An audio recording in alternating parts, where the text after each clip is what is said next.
Fortnite is one of the most popular games in the world right now. Available on all major systems and mobile devices, nearly 125 million people have logged in and tried to earn their very own victory royale. Appealing to gamers of all ages, there is something for everyone in the game. Whether you like building, shooting, or dancing in the passenger seat of a shopping cart, there seems to be reason to keep players coming back game after game. Coming out in July of 2017, this free-for-all shooter has come a long way from where it was just a year ago. Since the game is still in beta, there are always updates by the developer Epic, meaning that tweaks to the items and landscape in the game are always happening. The fan base is very vocal about where they feel the game should go next. With a good mix of casual and competitive players, it seems like every side is being listened to equally. But regardless of what a Metacritic score of 85 says, I am Dr. PhD, and this is Opinionaded Nation, where I'm going to tell you exactly why the video game Fortnite actually sucks. Before I start, I just want to say that I think Fortnite sucks now. It didn't suck at the beginning, around Season 1, maybe Season 3, and there are things that I like about the game, but for the most part, I do believe it sucks. And I think it boils down to about two things: the people who play the game and what's actually in the game itself. So let's just start with the first. How many times does this happen in any given day? You're running around, you're getting your loot, you're having a fun time, and then you run into one person, and you take one shot at that person. In the span of maybe 3 seconds, they build 5 walls, 3 roofs, and 2 sets of stairs. It's not encouraging casual players. It's something that you can only really counteract with just getting better at the game, and if I'm gonna be playing with my friends and I don't necessarily care about the game, then why is that going to encourage me to keep playing the game? As a game developer, wouldn't you want more people to play the game? So wouldn't you want it to be all inclusive?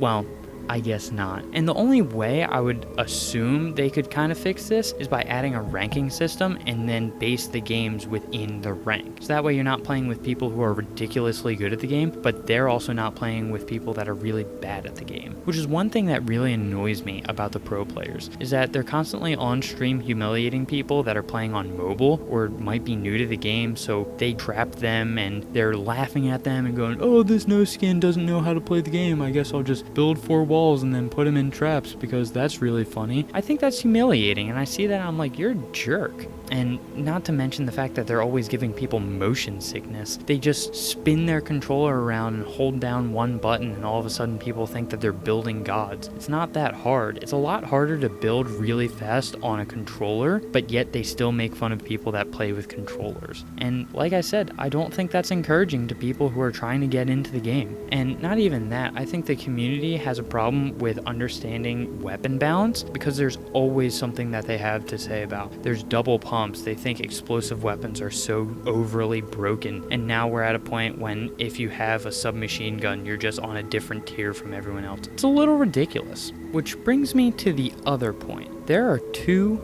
many things in this game. I remember at the start of the game there were maybe about 10 named places, and the whole reason for that is if you land far away, you're not going to get as much loot, but you're going to have a good chance of surviving a bit longer. And if you land at one of the named places, you're probably going to get a lot of loot, but you're also probably going to have other people there, which means you might get into a shootout and you might die. There's a risk and reward there, and the whole dynamic of the game is kind of lost because they just wanted to add more loot in more places to the game. And don't even get me started on the loot, because I think that whole system is broken. The ranking is so devalued. You gotta look at the game in a way of what makes a gun legendary and what makes a gun common. And I think Borderlands is a really good example of that. The legendary weapons are really, really, really, really hard to find, but they're also really, really, really, really good. And the common weapons, they're just common weapons. They're alright, but they're not incredible. So when it comes to a point when you're finding a gold weapon in a chest, I shouldn't go, oh, it's a hand cannon, I don't want it. It doesn't make any sense. It devalues literally what having a gold weapon should be. And if you do find a gold weapon and it is based on the ranking system of something like Borderlands, that doesn't mean that that person would be a god or that they're so much better than everyone else. It just means that they have a good gun. You can still be bad at the game but have a gold weapon. That doesn't mean you have so much of an advantage over everyone. Not to mention there's just too many. There's 14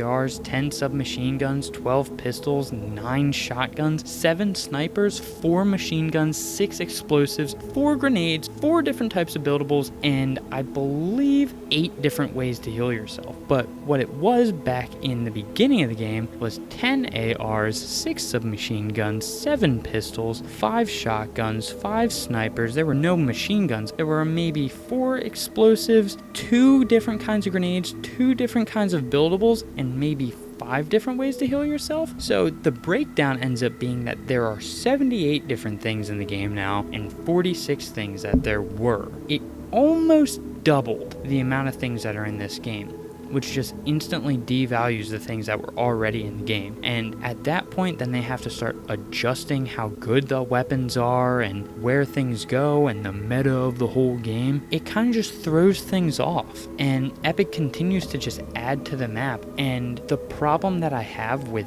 that is that they could easily just make a new one. They added 10 places to the game and 32 weapons. That means that they had the same amount in the beginning and then they doubled it. Do you know where I'm going with this? I'm saying if they were able to add 10 places to a map that already had 10 places, that 100% means that they could have taken all of those 10 new places and put them on a new map. But why are they not doing that? They're getting all of your money from the V-Bucks, and you're just playing the game because, I don't know, it's kind of neat. I told my friend that I believe it's a very gimmicky game because of all the nice, cartoony style to it, which is something that I do like. I like the cartoony style, and I really like the characters and all the little silly dances and emotes, but that's not the reason why I'm going to continue playing the game. I'm going to continue playing the game because of the gameplay, but the gameplay isn't good. Why? Because the people that play the game are annoying and everything in the game doesn't make sense. But that's just my opinion. If you want to disagree with me, that's perfectly fine. I mean, you're going to be wrong, but that's okay. But please feel free to tell me why in the comment section below. Maybe yell at me on Twitter or Instagram. My handle is going to be @DocterPhD. And until next time, this has been Opinionaded Nation,